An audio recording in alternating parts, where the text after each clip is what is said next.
God doesn't call us. He calls us to love Him with all of our heart, all of our mind, all of our soul, and our strength. And He causes us to give Him everything we have. But we don't tell the other half of that story much of the time. I'm afraid I've been guilty of it too. God calls us to do that on our end, but on His end, me giving everything I have towards Him, when we connect in that relationship on His end, what's He bringing to the table? He's bringing everything He has. Amen. Everything He has. We're in partnership now. Can you imagine if the president called you and said, you know, I've just heard about you and I just think you're so awesome a person. What I'm going to do is I'm going to send you a number. That's my bank account number. And from now on, whatever you need, you just said, my man Trump says, pay my bills. I mean, what? Can you imagine that?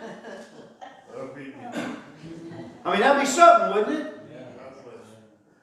God does more than that.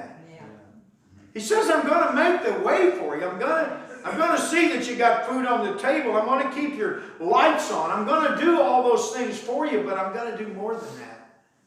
I'm going to be with you when they say, I'm sorry, but you've only got blah, blah, blah. I'm sorry, but there was an accident and your daughter didn't make it.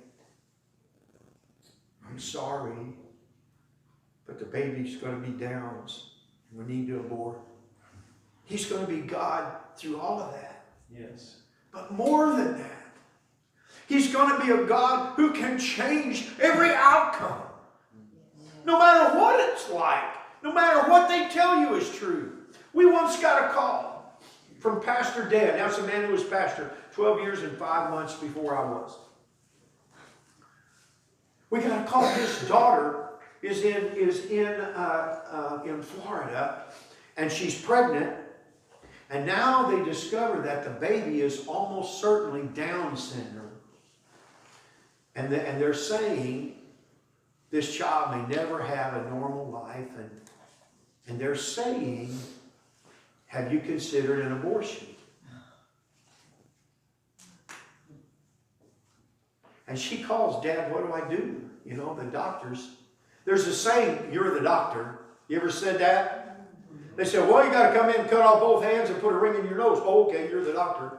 We do that because we put our brain in neutral. Go, okay, you're the doctor. She said, Dad, what do we do? What do we do? And so we start praying. We start praying and believing God. Now, I'm not saying those doctors were wrong in their assessment. I still say they're wrong in the abortion part, but we began praying, and that little baby was born, was normal in every way, and went on to be a beautiful child. When we commit with everything we have, God commits with everything He has. And the part we forget to tell people is this walk can be and ought to be joy unspeakable and full of glory. It ought to be. We don't tell people.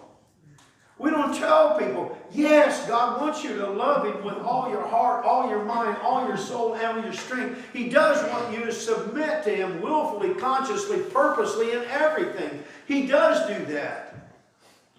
But if we don't go on, we'll be the rich young ruler.